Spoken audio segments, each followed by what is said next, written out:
God. It's on God. Boom, dude. With the music back and me in the feels, and we're kind of slowly grooving into it, man. Love when the music kind of tones down and does a natural fade, and you love the natural fade because it's like you went to the barber. It's like you went to the barber and something good is going on. But women can't go to a barber, so maybe it's a hairstylist. Maybe we just make it a little bit more gender neutral, a little bit more zay-zem. A little bit more zay-zem up in there, okay? Because it's on God. Welcome to the show. Death was at my door, and I beat it. Boom. And, you know how we talked about how the first episode, the Oscars happened, and I missed all the good shit? Because I recorded the episode right before the Oscars, and I fucked everything up? I remember that. Well, you know, it's Easter right now. It's Easter. On God. On God, praise God, it's Easter. Maybe you're out right now with your family and you're listening to this in church because you just can't stand what Pastor Ricky's preaching. Maybe you're having one of those chocolate hens or maybe one of those chocolate eggs or something good of that nature with a family or a loved one. Or maybe the chocolate melted in your pocket and it looks like you made a little poo-poo. You know?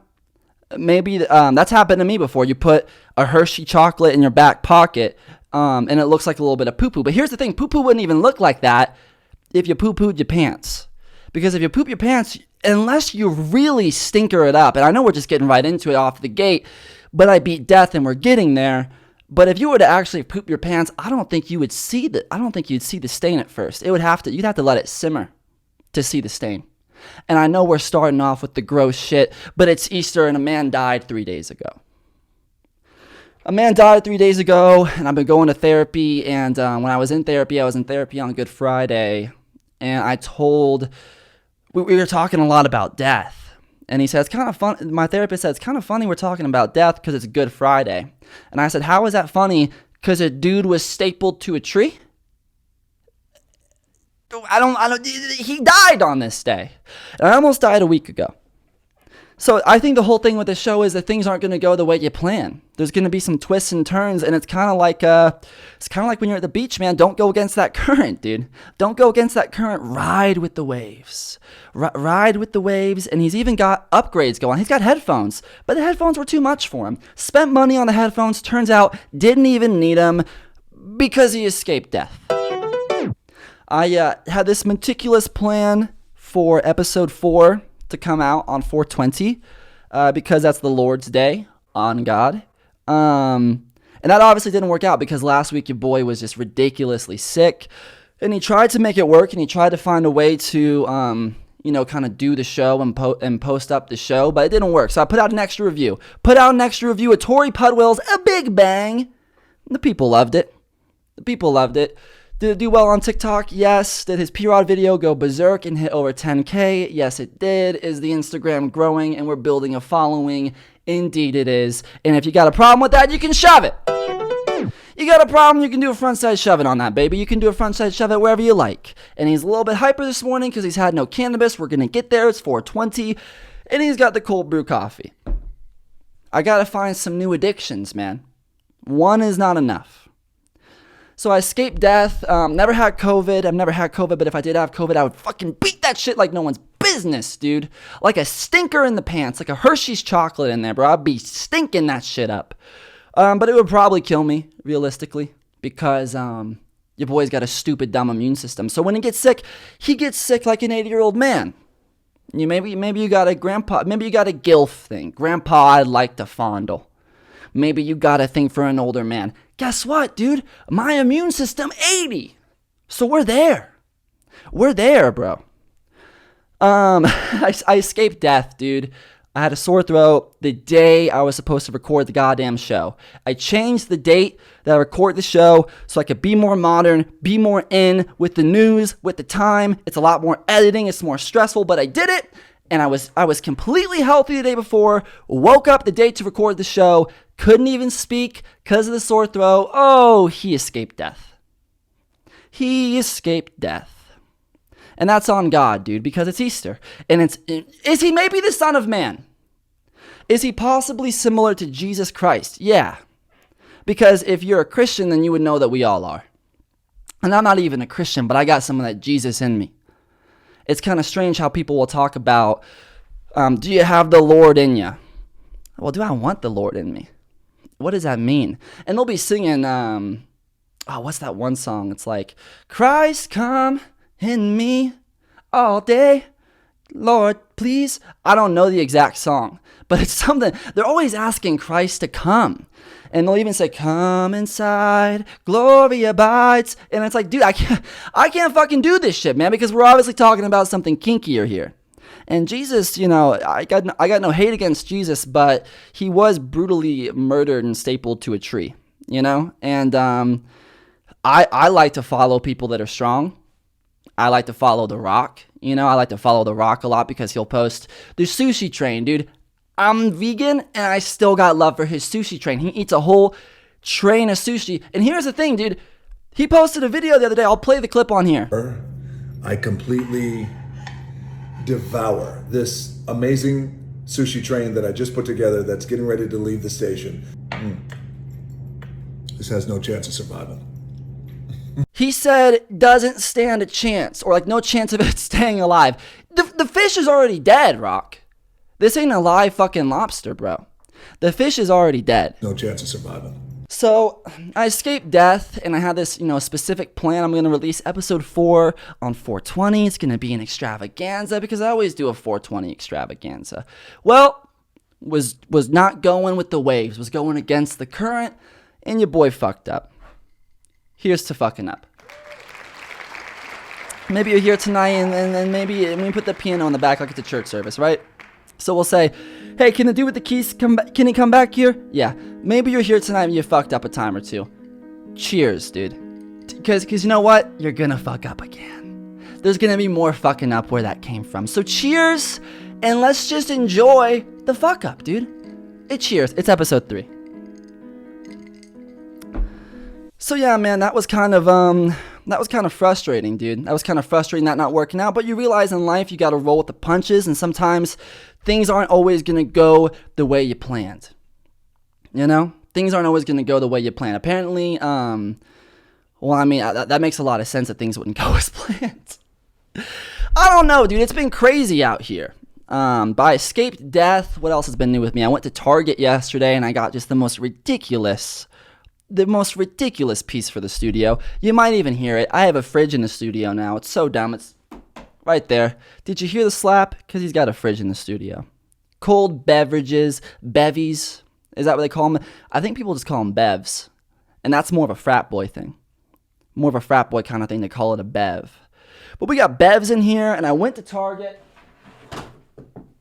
And your boy got a stupid dummy Lego set. Dude, look at this shit, bro. He got the Batman Lego set.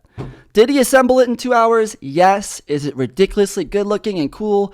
Yes. And it's right there. And guess what? You can't see the finished product unless you follow me on Instagram at the Dustin Dixon. And at You Can Shove It.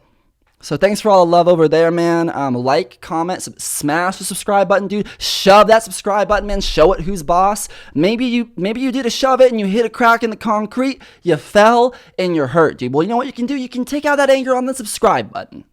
Maybe your ex-girlfriend broke up with you and you just want to feel something. That subscribe button, it might get you what you're looking for. It may just do it. So yeah, man, I escaped death. We're doing things a little bit differently around here. But no, man, it's good. It's good being out here. I felt like, what's new with me? I felt like a homeless person in a girl's apartment the other day. I went on a Tinder date with a specific individual who was a woman, and I went over her place, and I thought I was in the Royal Albert Hall. I thought I was in a goddamn castle, dude. Nicest apartment I've ever been in. I felt like a homeless dude. I literally felt like a homeless man because I would ask her certain questions like, what is that? What's that over there? And she would say, that's my fucking toilet, dude. And I'd be like, well, can I use it? Because there was a lot of kind of interesting stuff in there. And I did use her toilet. I didn't go poo-poo because it was a date. But you already know from the last episode, if I did go poo-poo, you wouldn't even smell it. Because he's pretty much a living, breathing poopery. Or potpourri. I don't know exactly what they call the name of that, right? But poopery or potpourri. I went over this girl's place. It was a good time, but I felt like a homeless man. And it kind of made me realize that maybe I should up this style, get a little bit classier with it. But then I realized that is my style, looking a little bit rugged. And maybe that's why people like him, is because he's a bit rugged. Went to the dispensary, they got a new name for me. They call me the Mustache Man. Because his mustache he's like a young Sam Elliott. You throw a cowboy hat on me, here at Ford, he's like a young Sam Elliott. You always see like those Ford commercials where it's like, here at Ford, we drive with integrity. We don't let any pussies drive our shit, It's legit over there at Ford. So I was there, man, and we watched a horror movie, which I don't usually like watching scary movies, but it's in ancient text, the horror films, it just gets you in the mood. There's something about the feeling of danger that makes you want to, this sounds so inappropriate, that makes you want to get freaky, and it's just true. So you throw on the horror film because it's safe, and we watched The Boy 2. We watched The Boy 2, and it was probably, it was a good sequel. Burning hot in here, summertime's coming up, spring is here, Easter's here, spring is here, and he's sweating in his own studio. Probably because of the cold brew. If you don't know what The Boy is about, it's about I'm going to spoil the first one, dude. So if you haven't seen the first one, it's going to be spoiled. There's a doll. Turns out the doll isn't possessed. It's a creepy old dude living in the walls, controlling this doll. And this family moves into the house. They stay there for a bit. And there's this creepy little doll called The Boy, or has some weird-ass name. And the kid, connects to the doll, which, who the fuck would connect to a porcelain doll? When I was 7 and I saw a porcelain doll, even if it was just batty with the body, dude, because some of those porcelain dolls are stupid with it. You think, who possessed this body before was in here? Because goddamn, mama, that's a porcelain doll right there. You know what I'm saying? But I think even as a young child, I would never gravitate toward a porcelain doll. So the second one, dude, the movie starts off with this woman. It's the woman who played Rachel in Batman Begins. And if you know anything about this woman, listen, no hate, but she looks tired. Not in the film, as a person. You ever meet someone and just in their face, they look tired? Even if they got a lot of energy and you think, damn, dude, that sucks. You kind of always look like you just were told that your mother died. You know what I'm saying? And that's a heavy feeling, and that's on God, because it's Easter. So it's a mother and her son, and they get abducted. These people crash into the house, and they hit the mom with a brick, and the little boy's traumatized. So the boy doesn't talk anymore. The boy's completely silent, right? The boy's completely silent, and the dad is over the kid not talking, and the parents are The parents will talk to their therapist about how fucked up their kid is in front of the kid, assuming the kid can't understand them. Because that's good parenting, dude. Because it starts off and you already see there's problems with the movie. But for a sequel, it did pretty good. So the dad goes, hey, maybe we should leave the city and go to this fucking old antique mansion. First problem hits the scene. You're going against the waves. You're going against the current. You don't take a vacation from the city to an old antique mansion. Just don't stay in a mansion in general, dude. If it's a fucking rich-ass mansion that's not antique, chances are, dude, somebody's dying in there. There's one of those 50 Shades of Grey sex rooms in there. And that's already bad enough. That's what people with the modern architecture do. They do sex rooms, and the people with the older antique vibe, they do possession. So you got to choose. Do you want to see a creepy sex room with the chains and the whips and the Indiana Jones kind of thing? Or do you want to go to an old kind of antique mansion and possibly get abducted and possibly get possessed by a young demon? You know? A young demon. A fresh demon, too. Because demons get old. And they get tired of possessing people. And I feel like they just choose to roam Earth freely and explore around there. So they go, and the boy goes to the fucking mansion, doesn't even find the doll in the mansion. The doll is buried in the backyard. The doll is literally buried in the backyard. The boy finds the doll, falls in love with it, and there's this weird shit where the boy will be like, Mama, the doll wants to kill you. And the mom will be like, ha ha ha ha, it's so good that you're talking again.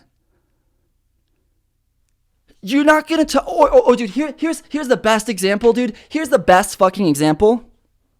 There's a scene where the boy's communicating with the doll. The doll's communicating with the boy. You literally can't tell them apart because they look the same.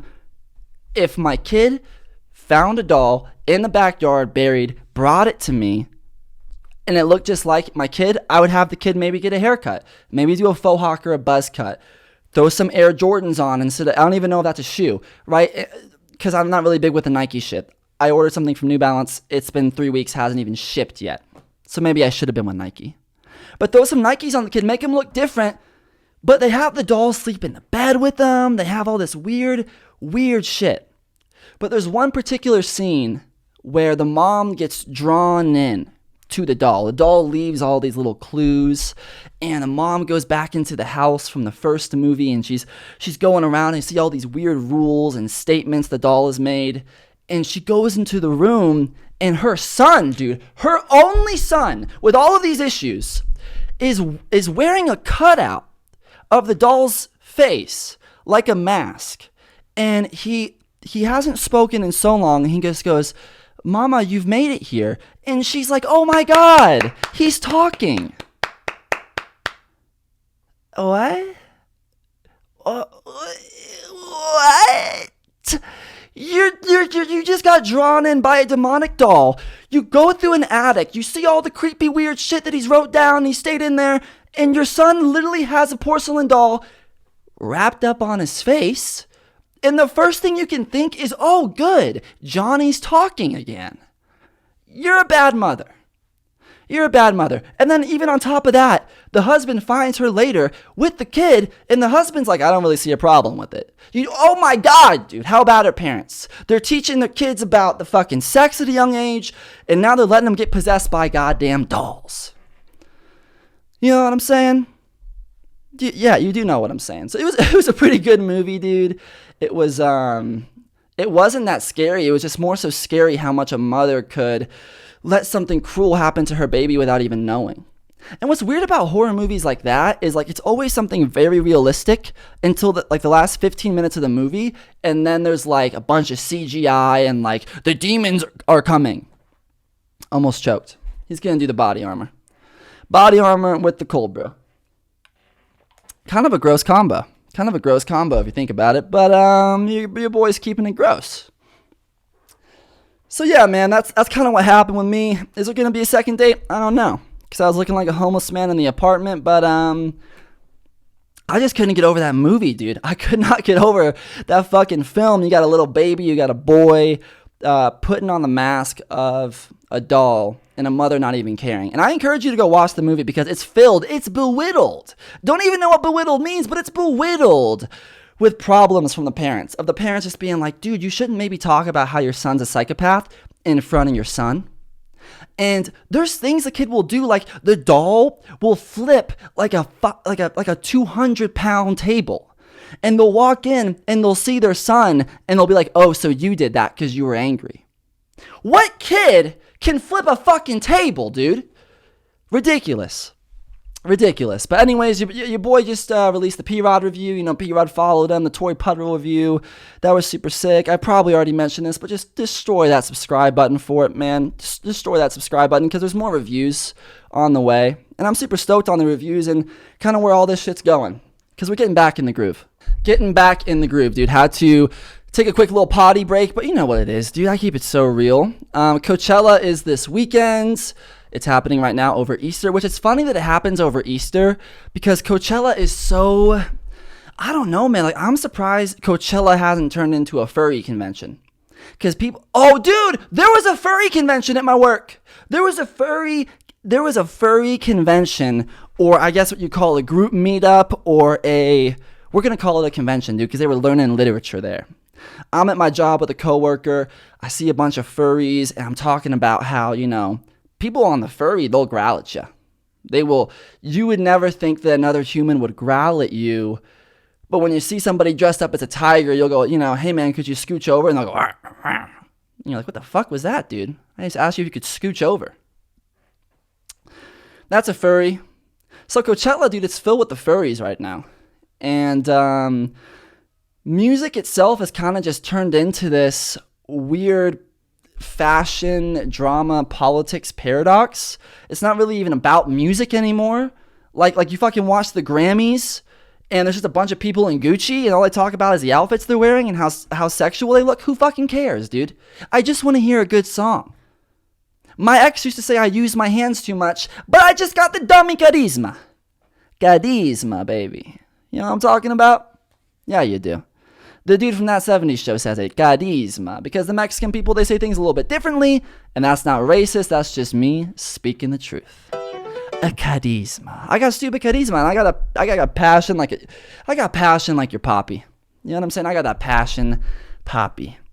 But Coachella's going on right now. Harry Styles performed The Best Thing About Being a Woman. He performed that song with Shania Twain. It's called Man, I Feel Like a Woman. So that's going on right now. Yeah, man. Why does Maggie Rogers kind of look like my grandma? You know what I'm saying? I like the shortcut, but you're kind of looking like my grandma. And don't get me in here with the whole gilf thing. The grandma I like to fondle. Don't throw that at me, dude. Don't do that. Cause it gets me confused, dude. When you got the haircut like my grandma, but you're young and you're wearing clothes from the 70s, it makes me not know how to think, man. So, you know, Maggie Rogers is out doing that. And what I hate about this, too, is like everybody acts like when they release a new album, it's a new era and a new time for your music.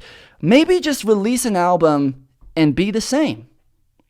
Maybe you don't have to take on a whole new fucking identity with your new album. Maybe you can still just be the person from the first one.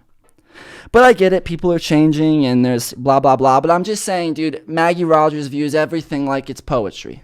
She, you know, it's just, things in life cannot be poetry, Maggie. And grow your hair out a bit longer. I'm kidding, people are going to be mad because I'm telling a woman what to do. Ugh. Charisma. You know what I'm saying, dude? But dude, who gives a fuck about this shit anymore? It's not about the music. It's this obvious thing of people are trying to get musicians to talk about, you know, the politics, and they're trying to get them to talk about, you know, fashion. And if you're not wearing cool, dude, Robert Plant back in the day used to wear jeans and a t-shirt. And I'm watching the CMT Country Music Award, or I don't even know what you call it. I'm watching the CMTs, dude, and there's these country artists who are wearing the crazy shit. And then there's country artists who are just chilling in a trucker hat and the jacket. Your boy's burping out here because he's kind of gross today, but he loves it. Oh, also, I don't give a fuck about WORDLE, dude, or Warble. I don't know what you... WORDLE or Warble. I don't give a fuck, dude. Everybody posts these weird-ass logos and symbols on their story. Dude, why do I care? Also, now you choose to care about games that fucking expand your mind when years ago you wouldn't play the mathematician. It's stupid, dude, and it's just such a little fad right now, and people are trying to post their shit. Your boy's got dyslexia, so he's not even going to touch it. And I don't even think it has to do with numbers. I don't even fully know what fucking WORDLE or Warble is, dude. I don't even fully know what that shit is. But a lot of people are playing it right now, and it seems like it's a bigger thing than the hub. There's a lot of shit going down with the Warble. So that's cool, man. There's been a lot of cool shit going on, and it's Easter, and I think kind of the only way we can get into the holiday spirit of Christ dying for us and all that kind of jazz is maybe to go to the disciples and to go to the people that spread the word of Christ. Yeah, I'm probably gonna get kicked out of the gym. I'm there you go, dude. Too much. I'm evangelizing too much and preaching too hard. Oh, he's preaching too hard. But I can't stop. It's too fruitful, and so whatever happens. If they call me in, I'm like, hey, you can't be doing this. He literally says, if they call me in, like he's committing a crime, dude. He's like, yeah, I'm just out here preaching the gospel, and it's becoming too fruitful, dude. It's becoming too... This dude is cocky about him spreading the gospel. Doesn't get funnier than this. Yeah. I'll probably just move on. That'll probably be God's way of letting me know that this ministry is saturated. God's way. We've gotten 3... He just said this industry is saturated? That's fucking hilarious. Like disciples out of this already that come to the park. 2 more today that want to do it. I talked to about 20 people today at the Holy shit, gym. 20 people. Dude, get a hobby. Hey, dude, maybe learn arts and crafts. Maybe throw a baseball around. Hey, dude, maybe don't spend your day talking to 20 people about a dude that died 30,000 years ago. Who even fucking knows when he died? But maybe get a hobby. And I'm going to be delivering food now for like Uber Eats, and I'm probably, usually that yields like another 5 to... Oh my God, could you imagine? Oh, dude. Could you fucking imagine if you order like a pizza from Uber Eats and he's already 10 minutes late because your food's cold? Because, dude, I have a pet peeve with, I don't even, if it's called a pet peeve or a pet peeve, but I have a pet peeve with my food getting cold, dude. So I have to go, and if I go out to eat somewhere, I can't get it to go and go home. I have to eat it in person. I get it. It's OCD. I'm in therapy for it right now. But could you fucking imagine if this mug knocks on your door, gives you, and you're like, oh, thanks for the pizza, man. It took you a little bit longer to get here. Here's a $2 tip because you kind of fucked it up. And he's like, man, this $2, if you just gave me one more dollar, would be just like the Trinity. This dollar represents the Father. This dollar represents the Son. And that third dollar you give, if you just give one more dollar right now, this church, to this man, to this mission, then maybe there's a chance that you can come to know Christ. Dude, I just want my pizza. He's like an extra 30 souls, dude. This guy is literally collecting souls. He's just writing them in his little notebook so when he goes to heaven, he can show Christ all them souls he took out. I'm kind of with it. 35 souls. It's a huge range. It depends on the night. But man, it was so fruitful today. Typical stuff in the morning, really good stuff. He literally isn't explaining anything he's doing other than explaining souls. For a dude who literally like preaches the gospel, he hasn't even given a piece of his mission. He's just like, it's really fruitful, dude. It's fruitful out here. It's like a goddamn apple. And tonight I hit it again. And it was just crazy, man. I went in there, and there's these Indian guys in there. I'm like, hey, man, cool, you're from Love India? it. He's like, no, Profile yeah, it. but my parents are, but I was born here. I was like... Oh, dude, it's so savage, bro. He looks at an Indian dude. He's like, so you're from India? Indian dude's like, no, man, I'm from Houston. Oh, man, which part? And, I was like, I lived there for this long and stuff. He's like, what were you doing over there? I was like, yeah, man, you go over there and you travel around. I was studying surgery, but I was also trying to find myself, He's like, yeah, I totally get that, man. And I was like, yeah, I was, trying to find myself. And, dude, as he's doing the video, he's looking out the window because there's somebody walking by, and he's thinking, should I evangelize to them? Is this video a sin? Do I, that soul could be going to hell the rest of their life. What do I do? And you could even see the little person just walking by, So there's a hot chick, my flesh, trying to jump up on me. Hold on a minute. Avert thine eyes, Lord help me. Oh man, she's beautiful. Okay, and so, oh man. Oh my god, dude. My flesh trying to jump out at me. Holy shit, this cannot be real, dude. Cochini Corp is this dude's name, bro. Mid-talk, he said there was a hot chick, and my flesh was getting to me. At least he can call it as it is, but that's fucking amazing. What was I saying? God help me. Lord help him. So I was talking to these guys, and I said, yeah, at some point you realize... Oh, dude, he's just getting bricked up now, dude. He literally is going, because he doesn't know how to deal with his sexuality. So if he sees a hot chick, he's in the middle of this, I can't even take it anymore. There's a beautiful woman walking by. It's like the devil just taking control of him, man. Dude, I'm here for you, brother. I'm here for you, man. And you know what? If I was with you, dude, I'd put a hand on you. I'd put a hand on you and pray over you, and maybe it'd make you feel better. Some of that human touch, because when you're bricked up, you need some human touch. That your identity is not who... Also, he's like 2 minutes away from public masturbation. You are, but whose you are. That's a good one. That nails... People are like, huh. There's a couple really good statements. It's not... Your identity is not who you are. It's whose you are. It's your relationship to so many problems. God that determines your identity. And they're like, oh, that's a good one. Another good one I say a lot is the meaning of life is not the pursuit of happiness, but the seeking of righteousness. You want to break their mindset and then install something else, dislodge the meme that they have in that seat. Wow. The amount of times I have fucking heard that, dude. My first month doing van life, dude, oh my God. Oh, dude, it's so good because it's all coming back to me. My first month of doing van life, I went into a Planet Fitness to shower and to work out, and there was an Asian man in there. And I say Asian because this is important to the story, and he talks to me. I'm in a towel. I just got out of the shower. I'm in a fucking towel. And he goes, hey, man, how are you doing today? In the locker room, 2 naked men in towels, and I'm like, good. And he's like, that's great, man. Are you possibly are you working out here? Are you from here? And I'm like, no, man, I'm a van lifer. I'm just traveling around. I live in my van. I blah, blah, blah. Oh, that's so great, man. It's so great. I do something a little bit similar to what you do, man. I do something similar. I travel the world. I travel the states in my car. First problem. He's homeless. Am I also kind of homeless because I'm in a van? Yes. But this dude's in like a Honda Civic, okay? It's not the decked out van. And he's like, I just go wherever the Lord tells me. And I'm like, wait, hold on. What? Run that last part back. And he's like, I just go wherever God tells me. And I knew who this dude was because when I pulled in to the Planet Fitness, there was a car, like 3 cars from mine, that has a big bumper sticker on the back of it that says, everything Jesus. Not everything is, not everything for, it just says everything Jesus. You gotta love it. So he's talking to me. I just follow wherever the Lord tells me to go. And I think maybe the Lord had you come here to interact with me. And I'm like, hey, listen, dude, I'm soaking wet in a towel right now, you know? And he talks to me about how he traveled Asia, how he used to sleep. He pretty much tells me the best life he ever lived.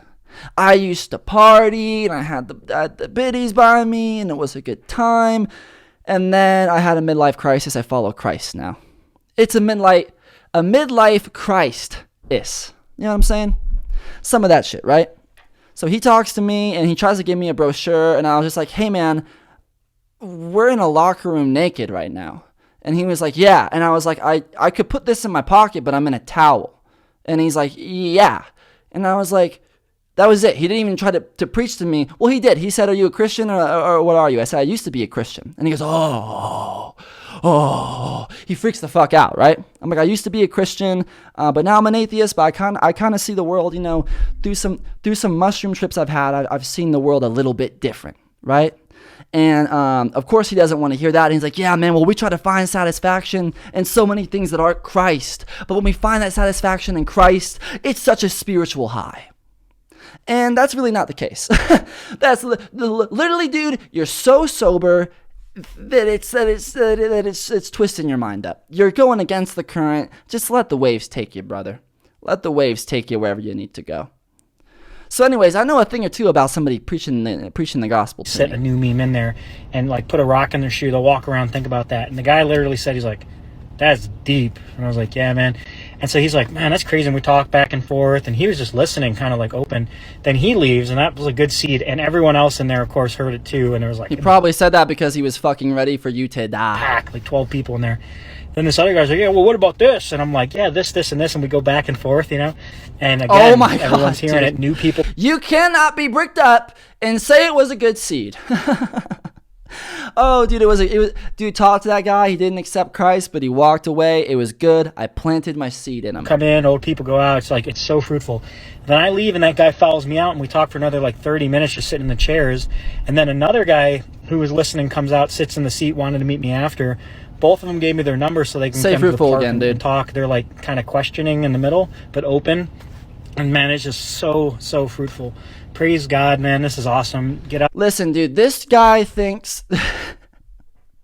This dude thinks that these guys want to follow Christ. They don't, dude. They think you have an issue. They think that you're on the edge, and they're trying to just pull you back in a little bit, make sure you're okay, dude. They're not getting your number for Christ, dude. They're getting your number because a woman walked by and you're bricked up because you're spending all your time in the Bible. Their number so they can come to the park and talk. They're like kind of questioning in the middle, but open.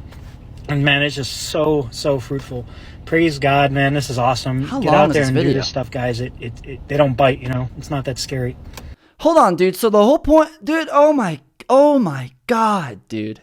That video is 3 minutes long, and he doesn't even explain the gospel that he spread. He just said, "Oh, I'll just go up," and somebody maybe questioned me, and then somebody else walked up, and then we kind of just figured it out, man. And I got their numbers, and that was it. All you're doing is getting numbers, bro.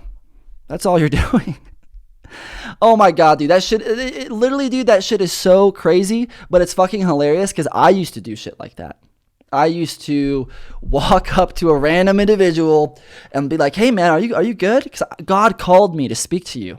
And it was embarrassing, dude, but it was a whole other thing. I talked about it last week. We had the homie Lopi in the studio. And he's gonna be back in, and he talked a lot about like charcuterie, dude, or I think it's called charcuterie, dude. And I'm like, dude, I've never even tried that charcuterie. But he lives a really fancy kind of a life. I'm not even saying in a bad way to Paul. It's just like, I've never even tried a charcuterie board. And he went on a date and he had the charcuterie, and I'm out here looking like a homeless man. So Paul's going to be in the studio more, and we're going to be having a good time. But him and I specifically, man, we used to go out in these streets and preach the Lord's word. And there was few times that something would really kind of come out and be cool and be like this was a God moment. But for the most part, it was just us trying to get pussy. For the most part, it was just us just trying to get that sweet, sweet nectar from the flower. That was a bit much, dude. Dude, he heard it as he was saying it. It was a little bit much, and he's going against the current. But it's Easter, dude, and my family right now, they went out, and I think I've said this, but I'm in the studio while they're out at church, and this is what I'm suspecting is happening at their service right now. I saw this on TikTok in preparation for Easter, and it's something to be seen. The following clip is from a service led by prosperity gospel preacher Kenneth Copeland. Now, as you can plainly Holy see, shit, dude! he doesn't Holy even bother shit! to check on the disabled man he just pushed to the ground. Yo, dude, this is not real. This is not fucking real. I'm so going back to this. The following clip is from a service led by prosperity gospel preacher Kenneth Copeland.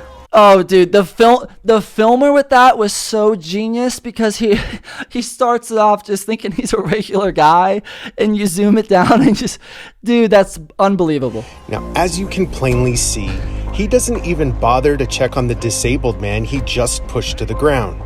Shortly after, he walks away towards the other hopeful parishioners waiting patiently in line for their miracle. Now, many years back, a close friend of our family had been diagnosed with terminal cancer. Desperate for a miracle, he sought out faith healer Kenneth Wind Copeland, of God, spending tens of thousands of dollars I traveling know the this world dude, bro. This to is the follow dude you had him to pray to each COVID of his away. crusades. And this was also that motherfucker He who was genuinely like, believed God that the wants fortune to he bless gave me to by Copeland's giving me a ministry private jet. would guarantee Dude, his he's fucking healing as hilarious promised by because Copeland's he's clearly teachings. out of his mind. But I'll tell you this much, dude. He's not getting bricked up from a girl walking past him. That's just like that other dude.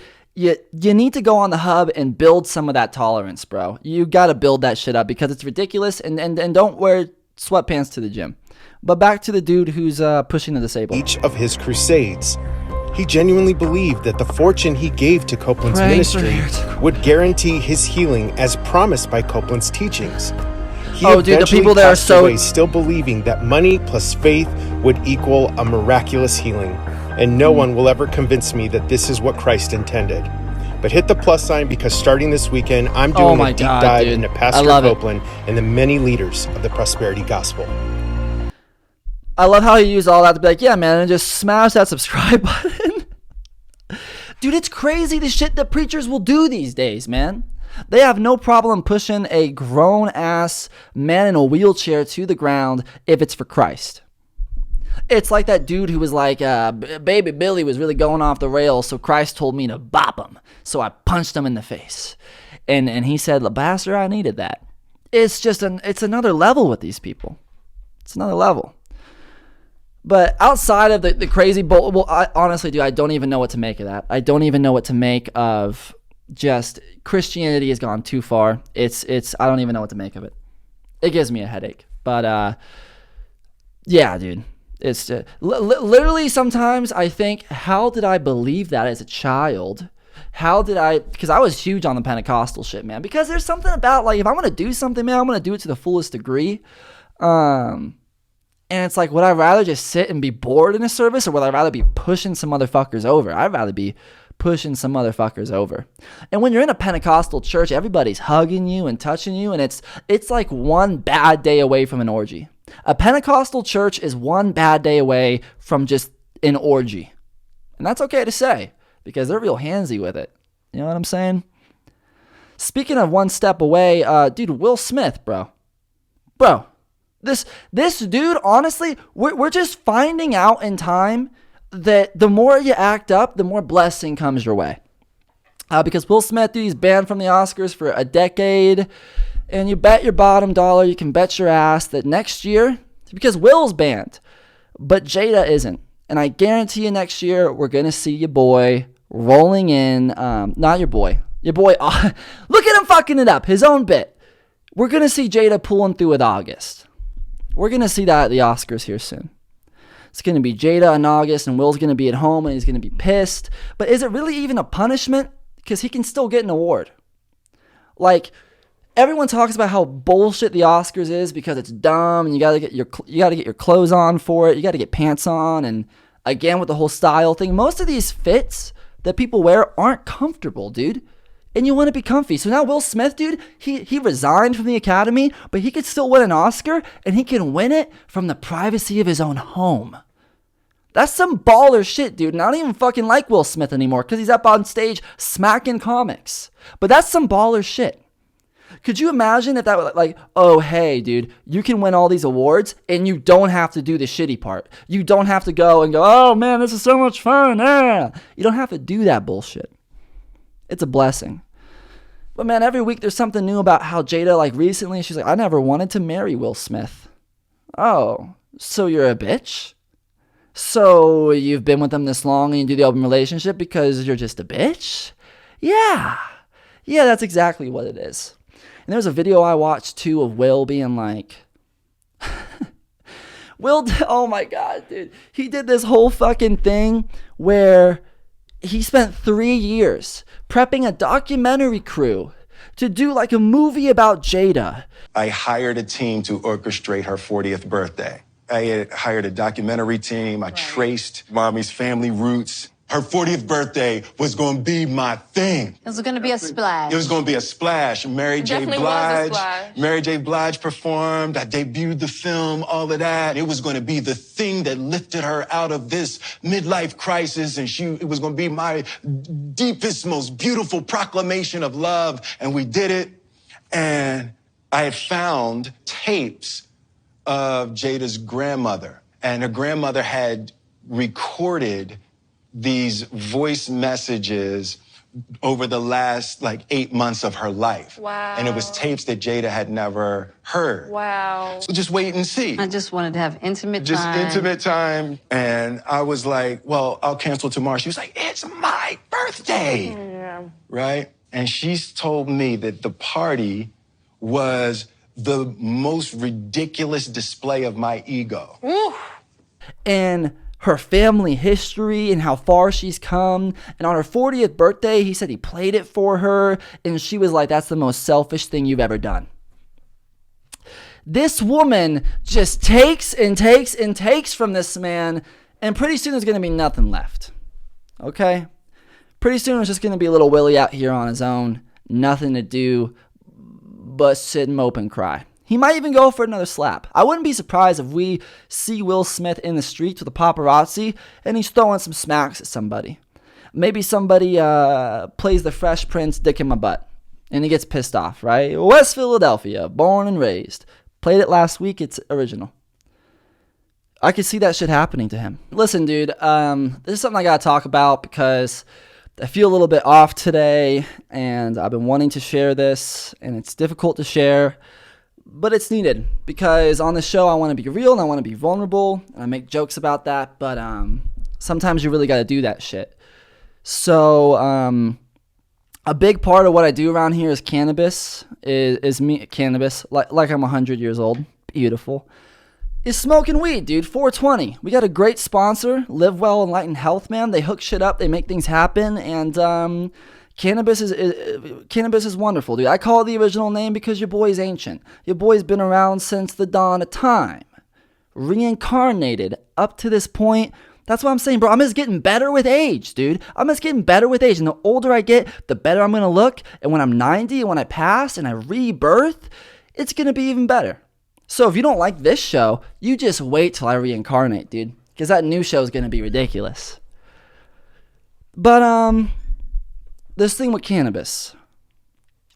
It's 420 right now. I really wanted to do something where I could be smoking throughout the episode. I always do an extravaganza. I know I brought this up. But I've been having some issues. Not with weed, not with smoking weed, but just personal issues. And I'm currently in recovery right now. And what that means, being in recovery, means that I can't smoke for a little bit. And if I'm being honest, dude, that's really, really difficult. It's really hard. It makes everything I do. I mean, I literally haven't gone with a day without weed in like 2.5 years, maybe 3 years. So there was a lot of shit that kind of went on with that. But I'm in recovery. And it's not about the cannabis. It's a little bit about the cannabis because I'm kind of abusing it to help some mental health problems I have, but it's not helping. It's actually making shit worse. So I had to seek out some help, man. And I'm in a program right now, and I'm really thankful for it, and I'm really proud of it. And I hope that this isn't the end of weed. This isn't the end of weed for me, but it is right now because I need to be open to taking a break to help my mental health. And I need to own up to mistakes I have made and to some stuff that's going on in my heart right now. And I gotta be willing to sacrifice to get to where I want to go. If I want to be a better brother, if I want to be a better friend, if I want to be more consistent on this show and everything of that nature, I gotta get to some issues I'm having. And I know we don't always hit it on a somber note. Of the 3 episodes of the show we've done, 2 episodes has been kind of a somber note. So is this the somber show? It might be the somber show. But I want to keep it real with you all. So I will not be smoking on 420 today. It's a huge bummer, I know. But I had my day, I had my 420 day last week. I've been off of cannabis for a week. And it's been hard as hell, dude. It's been really, really difficult. So I would really appreciate it. You know, I understand I have a lot of followers, a lot of listeners in the cannabis community. My hope is at the end of this program to have a healthy relationship with weed. Because right now I just don't, man. And I want to be happy and joyful and cheerful. And I want to not have to rely on something to give me that 24/7. Because I'll tell you what, dude, it was big with the bank account too. It was going off.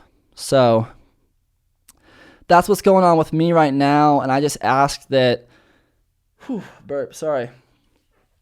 just ask that, man, if you smoke and if you enjoy the show, just bear with me during this time. Bear with me during these changes, because I haven't been sober in a long time, and it's really, really difficult being sober. And even recording the show, this is my second take recording this, went a couple minutes in and just didn't feel right, because without cannabis, I second guess myself a lot. And listen, dude, cannabis helps me in a lot of ways.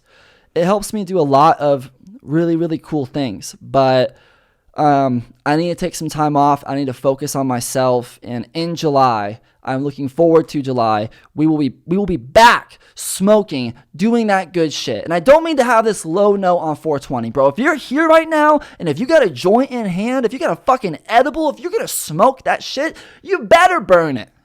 You better burn it like nobody's business, dude. You should burn the house down. Told my coworker the other day, they said, what do you do when you get home from work? I said, there's been a lot of fires in Boulder, so the fire department might come by my place because people are worried I'm burning the house down with how I'm smoking that good ganja. But I'm taking a break right now, man, and I'm in therapy, and it's felt really good to be in therapy, and it's been really hard. So I just asked, man, that you could support me if you're willing to do that, man. If you're a Christian, bro, you throw that prayer up there. Maybe, you know what, dude? If you want to support me, you know exactly what to do. You smash the subscribe button. You shove it all over that subscribe button. But just showing love, man, understanding that this maybe isn't exactly what I want, but we have to compromise to make shit work. And I want to get better. And I have that mindset of getting better, and that is going to happen. So thank you guys for bearing with me and for loving me throughout everything that I've kind of gone through and that I've done. And I know a lot of you probably don't understand what's going on with this, and that's okay. But I'm really nervous. I've never been in kind of a therapy program like this before, and I just want to feel myself again, man. I think it's that simple. I just want to feel myself. So I'll be off of weed for a little bit. I won't be smoking. I will be completely sober, which is shitty, dude. Like, literally, I tell people there's nothing I hate more than feeling sober. Because it's just, everybody's got an addiction. It's either caffeine, or it's alcohol, or it's meth. Lots of meth shit happening out here in Colorado. But just know this isn't easy for me. And it's something that I'm working toward. And before we know it, dude, we're going to be back. And let me just say this, dude. When we're smoking again, the vibe is going to be crazy. It's going to be so good. We're going to have Paul in the studio, which he'll still be in here even though I'm sober. Obviously, dude, I can still have friends that smoke. I'm not a prude like that. But it will be a good time. But, you know, if I seem a little bit off, if there's stuff going on, just kind of understand that your boy hasn't been sober in like 3 years, so it's going to be a little crazy. So thanks for bearing with me. In other news, aside from me getting super somber with it, UFOs are fucking your bitch, dude. UFOs are fucking your bitch. There was an article that came out that Joe Rogan posted, and I know I've already lost some people with that, but dude, Rogi's the king. Rogi's the daddy. He's the bulletin board for all boys. Wouldn't be surprised if there was a young 6th grader with a vision board. Joe Rogan's on it. He's like, man, if I can just get my hair bald, if I can just do that roundhouse kick Rogan's got to another level. But UFOs are fucking your bitch, and they're leaving radiation. The government reported that in certain parts of the U.S. where UFOs have been, that women are getting pregnant. And that kind of makes you wonder, like, is alien baby going to be a thing? And what would that even look like? Are they getting pregnant from the radiation that they're leaving? But I don't even know, man. A part of me thinks that this is just the government. Just the government trying to get more radiation out there. Trying to get more of that 5G in the world. But maybe this person can kind of help us figure this shit out. I saw at the foot of my bed 2 or 3 more reptile-looking beings. The short reptile was talking to me telepathically. It was telepathic. His exact words were, "We need to borrow your consciousness." He said, Could you imagine being the person listening to this guy? "We're going to borrow your consciousness, and you're going to be gone for 20 years. Do you want to help us?" And I said, "Yes." I woke up. I was not on the Earth anymore. I was taken to the moon base. There was a man. He said, Dude, I swear to God, there's just a guy who fucking walked out on his family for 20 years, realized he made a mistake, and this is his excuse, which is so baller, dude. "You remember your mom and dad? Do you have any memories?" I had complete amnesia. He said, "That's because you're a clone." This is absolutely the hardest part to recount because it still hurts. Dude, you need to take medicine, bro. You need to take medicine. Oh, that's hilarious, dude. Yeah, he said you're probably a clone. No, thank you. Do you even believe what people say about aliens and shit these days? Because it's just like, or like on TikTok, you'll see somebody who's like, "I'm a time traveler. Here's what's going to happen in the next 5 years." Bullshit, dude. That's what we call bullshit. And you're feeding it to me, and it doesn't taste good. So why don't you eat your own bullshit and get the fuck out of here? But I swear to God, dude, that guy is just a shitty father who walked out on his kids. 20 years later, pulls through, says aliens abducted him, and that he's a clone. And you know what? And his wife is like, "I never touched another man. I've been waiting for you. I've been waiting here." You know, and why does his wife kind of sound like a man? You put 2 and 2 together on that one. You put 2 and 2 together on that. But yeah, man, it's crazy out there. It's crazy out here with the aliens, with the radiation. Are they getting your girl pregnant? I don't know. But we're going to talk about some skateboarding news today. I got a good-ass review that we're going to dive into. I did the Paul Rodriguez review. Thank you, Paul, for the follow. Thank you for the love. I really appreciate that. I do these videos for fun, and my intention with my skate reviews is like not to be meticulous and to talk about all of these crazy details about the company and the skaters because, quite frankly, there's a lot of people out there doing that. My goal with these skate videos is to have the same energy of you and your homies sitting on the couch watching a video for the first time. You know, you're just enjoying the skating, having a good time. And sometimes I get it. Like, you don't have a lot of friends to skate with, and that's why a lot of people stop skating. It's why I stopped skating for a little bit, because it's lonely skating by yourself, but it's also so fucking fun, dude. And if you can find a community, if you can find the right people, then you'll be skateboarding forever. And that's my hope for you, is that you skateboard forever, that you go into the pearly gates on Easter Sunday with the Plan B board, with the Venture trucks, and Jesus goes, hold on, man, those are the Fresh Ventures? And you go, yeah, they're the Paul Ventures. And your homie over here, he's got the Utos. And he's still getting in heaven, but with those Utos, it's a lower grade. I come in with the Pauls, it's another level. So I thought, man, why not review another P-Rod part? So many people commenting about the legendary nostalgia of Me, Myself, and I, about how much they love the technicality, how that part is overlooked. And I agree. I think the fact, there's no hate or shame here. Godspeed's got 1 million views. But I mean, how many does Me, Myself, and I have? Let's see here. So 405,000, which is still an insane amount. But dude, this video part is legendary. This is textbook time capsule skateboarding. So, of course, today I got to do a good review. I'm going to be reviewing Paul Rodriguez's What the P-Rod part. It's a short part, but he released it for his 10th shoe, maybe 11th or 12th. He has so many shoes with Nike, it's insane. It's like Kobe Bryant level.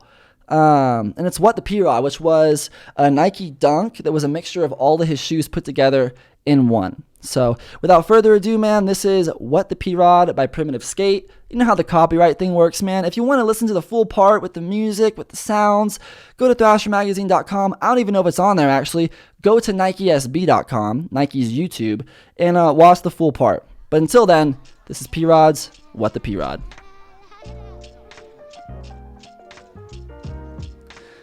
P-Rod does such a great job with knowing the style of his company and how he wants to portray that visually. There's some skate codes out there you'll see, and their videos all feel different or not cohesive, but Primitive has one kind of main style they roll with, and I really fuck with it. Yeah. What the P-Rod, dude. This is the shoe. This is the shoe, and it's so sick. I'm not even a big dunk wearer, but I would so wear these shoes, dude. Nollie 3 down the stair set. Holy shit, dude. And let me just say that I wore so many P-Rods growing up, dude. So many of his shoes. So when I saw the What the P-Rod, I was like, oh, dude, this makes so much sense how he threw all these shoes together. Because each model of Paul's shoe I would buy, it was so great, man, because it was technical and he would throw in so much of his style and taste. And, dude, it was just gnarly. Beautiful nollie cab. Whew. Oh my god, dude. Nollie no slide. Nollie heel to fakie. The pop of that is just so clean, dude. Like, that's style right there. Got the back tail. Just buttery with it. Fakie heel no slide. Nollie heel flip out, dude. What? I love that back tail to fakie. That's just like so textbook. Fakie heel no slide, nollie heel flip out. Holy shit. Kickflip back tail to fakie. Paul always looks so effortless too. Like he's just cruising through the streets. Swish flip front nose. That trick seems like it's so difficult to do just because of like the formation of your feet and shit. Oh, we're gonna Swiss tray down the big gap, dude. Holy shit. Let's run that Swiss tray back. Yeah. Fakie front heel. He's got some really sick spots around here too. Nollie flip crook down the rail. So clean with that, bro. So clean. This reminds me of the board he's skating. His first gold kind of, look at that, dude. Nollie flip crook, so clean. Do you remember when Paul first released the gold boards?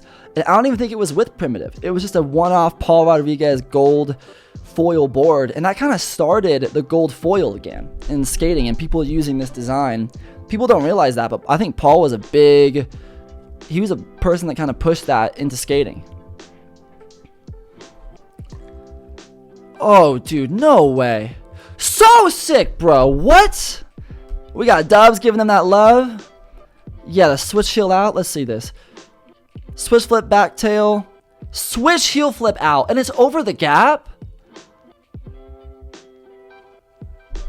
Yeah, I love that, dude. Dubs like, you don't expect anything less. Nollie tray down the stairs. He's just booking it. Nollie frontside flip, dude. Holy shit. What the P-Rod, dude. And honestly, dude, his Nollie tray down that, yeah.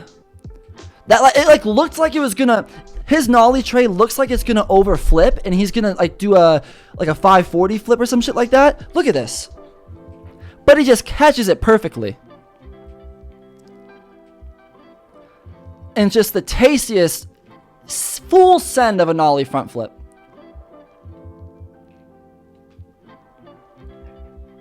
Yeah, dude. Thank you, God, bro. He does a backflip. He's so stoked, dude. Ooh, switch backside. Big spin. Down the huge stairway. And dude, this trick is so difficult because there's something about not flicking, not doing the kickflip motion. Like, he could have done a backside, you know, big flip or some shit like that. And yeah, it would be difficult, but doing the backside big spin switch, it's just another level, dude. It's just crazy. Like, I wouldn't be surprised if, I think that's the ender. Dude, such a clean shoe. And you love to see it from P-Rod. The fact that he is still PrimitiveSkate.com, dude, that was a beautiful part. PrimitiveSkate.com if you want to get all of that good shit. That was a nice, quick little part, man. It's crazy how years later, Paul Rodriguez is still putting out just bangers of video parts, dude. Just absolutely destroyers. So gnarly, man. Thank you, Paul. Thank you, Nike SB. If you want to watch more of that part, man, you know what to do, man. You go to NikeSB.com. You go to that Nike SB YouTube. Show Paul some love. Give a like on that video. Maybe comment. Maybe comment and talk about the review. Maybe show people what's up with that. In other skate news, it feels like the Berrics is finally starting to get its shit together a little bit. It feels like the skate show was, the first episode of the skate show was real bad, dude. Like OG McGee, all that shit was rough. But they've managed to get Chris Chan in there, which I'm like moderately a fan of Chris Chan, but Koston's hosting next week. And I'm curious how that's going to go because Eric Koston kind of always seems like he's embarrassed to be a part of the Berrics. Like, he tries to stay as far out as he can because he knows it's kind of corporate skateboarding and he's signed by Skate Mental and shit. But dude, Koston is just as much a sellout as Berra. And I'm not saying that's a bad thing. But people just shit on Berra and they act like Koston doesn't do anything. Dude, Berrics. Eric is in the name. And maybe he's trying to separate or distance himself from the community. That would make a lot of sense to me. But the dude's sponsored by Nike. Like, he's a big player in this. So he's going to be hosting the skate show, and I hope that goes well. The 9 Club, dude, Mike Mo's on there talking about fucking NFTs, dude. NFTs are done, bro. Who gives a shit? Do you remember, like, at the peak of NFTs when people were getting, like, $2 million, $3 million for a piece of art, and then somebody would hack their computer and steal it? So really, you just spent $3 million for it to get stolen? So dumb, dude. So he's got an NFT collection that he's about to drop, which is really weird, dude. It's like, I need some of that water. It's weird, dude. His NFT collection is like baseball cards for skateboarding, which I actually think is pretty sick, but not for like $200, $300. You know what I mean? Not for that kind of dough. And I don't even know what you would kind of do with that, bro. I don't even know what you would do with an NFT once you get it. I don't know. In other news, man, I went to this place called Tokyo Joe's here the other day. Tokyo Joe's, and I go in, dude, this is just, dude, my life recently is just ridiculous. It's not having cannabis just reminds me of how annoyed I am by literally everything in the world. All at once. And I'm not talking about that movie, Everything All at Once, or the shit show that was Morbius. I'm talking about my life. Little things happen now that annoy me to such a big extent, and I can't smoke to calm it down, and I can't, you know, my therapist says, why don't you find something else you can do? And I don't know what else to do. So I build a Lego set or I fucking go skateboarding. But dude, when I walk into Tokyo Joe's, which is obviously a Tokyo-styled Japanese restaurant, when I go in there and there's like 5 white people like lingering, and I'm like, are you guys in line? And this dude goes, I don't know. And I look back at him and I go, what? Get in line. And I get up front and he goes, well, did you just cut me? And I said, no, you were just lingering. You weren't even in line. So then the dude behind me is pissed. But guess what, dude? Like, when you go into a restaurant and you want to order food, you go to the register. You don't linger around waiting for something to happen, bro. So don't get mad at me for just for calling out how you're a fucking dumbass, not knowing how to get in the line. All right, man. Yo, hey, thank you for bearing with me, dude. I feel so out of it, and I feel like everything I'm saying is a bunch of bullshit on here. Usually I'm just so high as go through the podcast, but it's a little bit different today, and I'm happy you're still here with me. Here's one of the craziest things I've seen this week. Say what you want about Ben and Jared, but this scene is the best live-action Batman/Joker interaction to date. Hey, dude, guess what? You're fucking mental.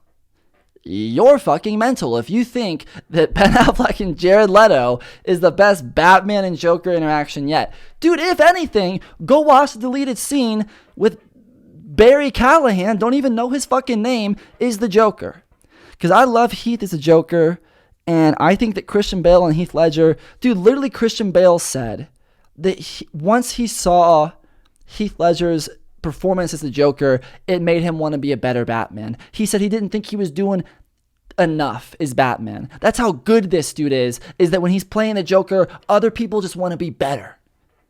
And you're telling me that Mr. Morbius is a better Joker than Heath Ledger? Dude who killed himself because the role was too big for him? You're mental, dude. You're mental. But the new Batman with Robert Pattinson and Barry, you should really check out that clip. It's on YouTube because I think that's one of the best Jokers we've seen to date. It's a Joker who looks like he was thrown into a vat of acid. I don't know if it's bat or vat, but if it's a vat of acid, then, dude, it's the same thing because Batman. You know? He has a really good voice, and I think what's interesting about this is he's not fully the Joker yet. He's still growing into this kind of personality, and he's befriending the Riddler, and there's going to be some good shit with it, dude. Do I think that the Joker is going to be in the next Batman movie? I think yes, but I don't think he'll be a big role. I think they're going to build up the Joker for the third movie. And what I would really like to see is like Mr. Freeze or the Court of Owls. Everyone's saying the Court of Owls because it's on social media. It's the trendy thing. But I personally think Mr. Freeze would be way cooler because, spoiler alert, where we left off at the end of the movie, Gotham's in ruins. So if we come back and it's winter, they release the film around Christmas, perfect timing, perfect vibe, and it's the story of Mr. Freeze, and maybe you throw the Penguin in there as like the king criminal of Gotham. End of the movie, Penguin or Mr. Freeze, they break Riddler and Joker out. That would be so sick. So third movie is Arkham City shit. And if you don't know what Arkham City is, dude, then you should go play the fucking Batman games or read the comics. Because this shit's real, bro. This isn't no Aunt May fucking happy in Marvel, bro. This is some real shit. Burps. So yeah, dude. I think that I think that DC is finally getting back on track. Warner Bros. Discovery or Discovery Plus just bought Warner Bros. And they're trying to make some shit happen. Apparently they want to reform the DCEU, and they want to prioritize characters like Superman, like Batman, which they've already done, and they want to really get into character development with their villains, which is really a great way to beat out Marvel, because the one thing Marvel does that's so shitty is have these generic villains with no fucking motivation, no internal kind of a struggle, and it's just boring, dude. It's like, I don't even care if this dude dies or not. If anything, kill Tony Stark, bro. Kill Tony Stark, which they already did. But I'm just saying, these characters that everyone's a goof, everyone's joking around. I know I constantly talk about Marvel, and I talk about how they're not doing the right shit. But I'm just saying, dude, if they don't get their shit together with this LGBT stuff and trying to make everything woke, DC is just going to walk all over them. DC is going to be that hot girl walking by while you're preaching the gospel, and you're just focused on Marvel. Next thing you know, bricked up for Batman. I'll get bricked up for the Bat, bro. Any day of the week. Bricked up for the Bat. But I hope that I hope that DC gets their shit together, because I would love to see, I mentioned it before, a Batman in his own universe and a separate Batman, Ben Affleck, with the Justice League. But Ezra Miller, the guy who plays the Flash, which they're doing a Flash movie soon, he's getting arrested out in Hawaii, dude. And people don't like when these actors don't have, what would you call it? When they aren't just a robot of happiness. When they aren't just, I'm always on all the time. They don't like that shit, bro. So he might not be the Flash anymore, but all they need to do is just build their Justice League. Take 10 years, do 3 solo movies. After the 10 years, introduce the Justice League. It's so simple, bro. Superman, Green Lantern, Martian Manhunter, Wonder Woman, Hawkgirl, yeah, bro, Green Hood, Batman. You can introduce these characters. Cyborg. Honestly, I think they should do a Teen Titans movie. Introduce Cyborg that way. And I'm not talking about Teen Titans Go. Although it was kind of funny. Didn't watch all of it, though. But that's why I think the move is, because I'm over all of this, like, Marvel's just not hitting it for me anymore. It's not doing it. And the more comic books I read, it's, dude, if you want good superhero storytelling, and if you're over movies, if you're over the saturation and the cameos, read comics, bro. Comic books tell the best stories. There's a visual representation on there, and it's entertaining. They got you hooked into it. But with a movie, they got to leave all this shit out. They can't build it up. Maybe next thing you know, the movie gets canceled. It's ridiculous. So I keep it clean with my comics, bro. I keep it clean. Listen, bro, I know this episode's been a little bit all over the place. It's been a little bit crazy. Just thank you for bearing with me, dude. There's no cannabis up in here. Your boy's sober. So if you got suggestions of what I can do being sober to just calm the mind, I know meditation, I know that shit. I'm talking like rollerblading. I'm talking like deep sea diving. Not deep sea fishing. That's not my thing. Deep sea diving. If you got some ideas of that, man, please send it my way.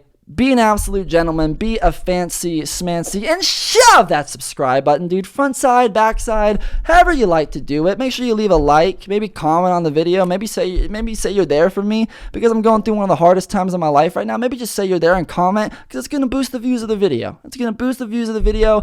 And thanks for tuning in. I love you. And guess what? If I get sick next week, we're going to be back with a raspy voice because we're doing it here, man. We're doing it here at Ford, bro. We're doing it. So thanks for tuning in. I'll see you next week. J-Cha and Shuv-it. Peace.